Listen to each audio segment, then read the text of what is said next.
تلے پرورش پانے والے برادری کے لوگوں، سورہ حجرات میں درج موسیٰ کلیم اللہ کا ایک چھوٹا سا واقعہ ہے کہ حضرت موسیٰ کلیم اللہ اللہ سے ہم کلام ہونے کے لیے کوہ طور پہ جایا کرتے تھے۔ ایک بار وہ کوہ طور پر پہنچے تو ندا آئی، اے موسیٰ واپس جاؤ اور دنیا میں اپنے سے حقیر کسی کو تلاش کر کے لاؤ۔ موسیٰ کلیم اللہ واپس آئے، دنیا میں مسلسل 6 مہینے تک تلاش کرنے کے بعد واپس طور پہ پہنچے تو ندا آئی، اے موسیٰ کسے لائے ہو؟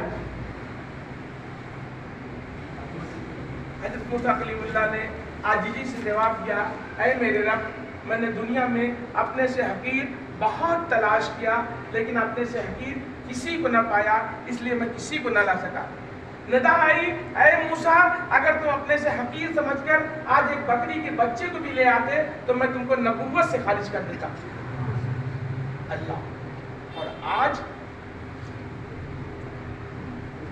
جب ہم سے کوئی ہماری جان پوچھتا ہے تو ہماری گردن جھکنے لگتی ہے، اور اگر ہم خود کو خان، بیگ، شیرازی، رحمانی، صدیقی بتائیں بھی تو آدمی مسکرا کے چلا جاتا ہے اور ہمارے پورے وجود کو جھنجھنا کے رکھ دیتا ہے۔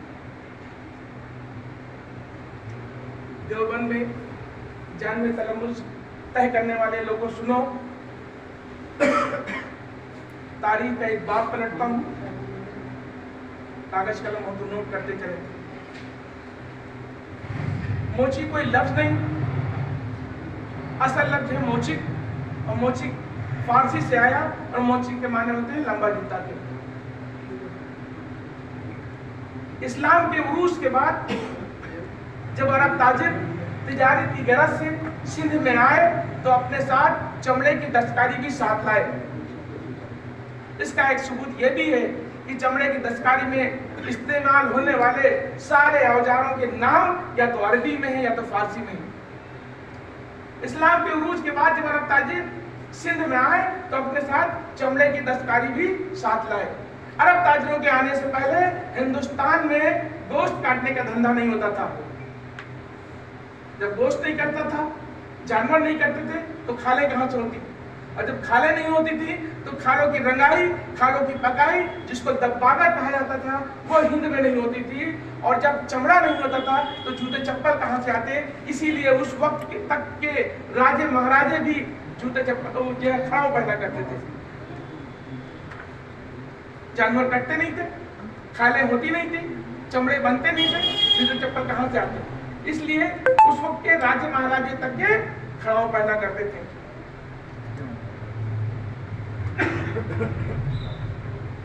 نوٹ کرنے والی بات یہ ہے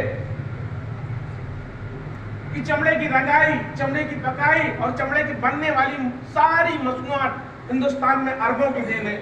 جوتیاں بنانے کا فن بھی عرب سے ہندوستان میں آیا۔ اس طرح سے ہمارے اجداد ہمارے موری سے اعلیٰ عرب کے ثابت ہو جاتے ہیں۔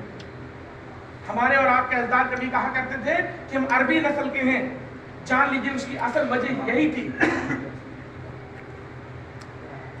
عربوں میں چمڑے کی دستکاری عام تھی، اور جب عرب تاجر ہندوستان میں آئے تو اس وقت عرب تاجروں کو ہندوستان میں بڑی اچھی نگاہوں سے دیکھا جاتا تھا۔ ان کے دھندوں کو اور ان کی تجارت کو بھی لوگ بڑی اچھی نگاہوں سے دیکھتے تھے۔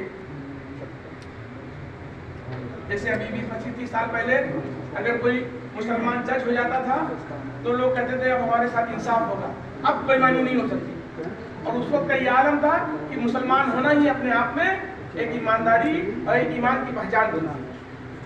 اس وقت عربوں کو ہندوستان میں بڑی اچھی نظروں سے دیکھا جاتا تھا، ان کے دھندوں کو، ان کی تجارت کو بھی لوگ بڑی اچھی نظروں سے دیکھتے تھے، اور عربوں میں چمڑے کی دستکاری عام تھی۔ اسی لیے جب جوتے بنانے کا فن ہندوستان میں آیا تو سبھی جات برادری کے لوگوں نے اسے بس خوشی قبول کر لیا اور سارے لوگ اس کے دھندے میں لگ گئے، اور چمڑے کی دستکاری ہندوستان میں پھلنے پھولنے لگی۔ عربوں میں چمڑے کی دستکاری اتنی عام تھی کہ جانوروں کو کاٹنا، ان کو کھالوں کو اتارنا، کھالوں کو اتار کر کھالوں کو پکانا اور کھالوں کو پکا کر رنگنا اور جوتیاں بنانے کا کام عام عرب کے علاوہ اصحابہ کرام یہاں تک کہ ہمارے آقا نامدار صلی اللہ علیہ وسلم کا گھرانہ بھی کیا کرتا تھا. چمڑے کی دستکاری عربوں میں اتنی عام تھی کہ جانور سے کاٹ کر کھالوں کو اتارنا، ان کو پکانا، ان کو رنگنا اور جوتیاں بنانے کا کام عام عرب کے علاوہ اصحابہ کرام اور ہمارے آقا نامدار صلی اللہ علیہ وسلم کے گھرانہ بھی کیا کرتا تھا. جیسے حضرت زینب بنت حضرت رضی اللہ تعالی عنہا جو ہمارے آقا نامدار صلی اللہ علیہ وسلم کی سگی پھوپھی جات بہن ہے اور جن کا 7ویں نمبر پر ہمارے آقا نامدار صلی اللہ علیہ وسلم کا بھی ماتا چمڑے کی دباغ تھی، جوتیاں بناتی تھیں اور جوتیاں بنانے کا صدقہ کیا کرتے تھے. حافظ ابن حجر عسقلانی نے اپنی مشہور جوانِ کتاب میں ان کا پیشہ ہی جوتیاں گاٹنا بتایا ہے. حضرت سودا رضی اللہ تعالیٰ عنہ جو بھی ان کا نکاح بھی ہمارے آقا نامدار صلی اللہ علیہ وسلم سے ہوا تھا، چمڑے کی دستار تھی. مسند احمد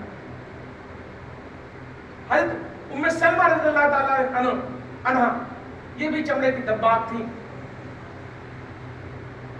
حضرت عبداللہ بن مسعود رضی اللہ تعالیٰ عنہ کی بیوی حضرت زینب رضی اللہ تعالیٰ عنہ جوتیاں بناتی تھی، جوتیاں بنا کر اپنے گھر کا خرچ چلایا کرتی تھی.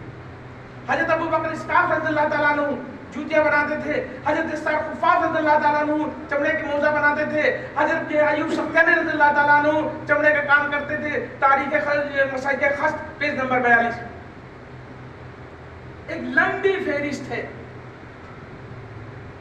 اتنی بلند ترین ہستیاں چمڑے کی دستکاری میں ملوث تھیں.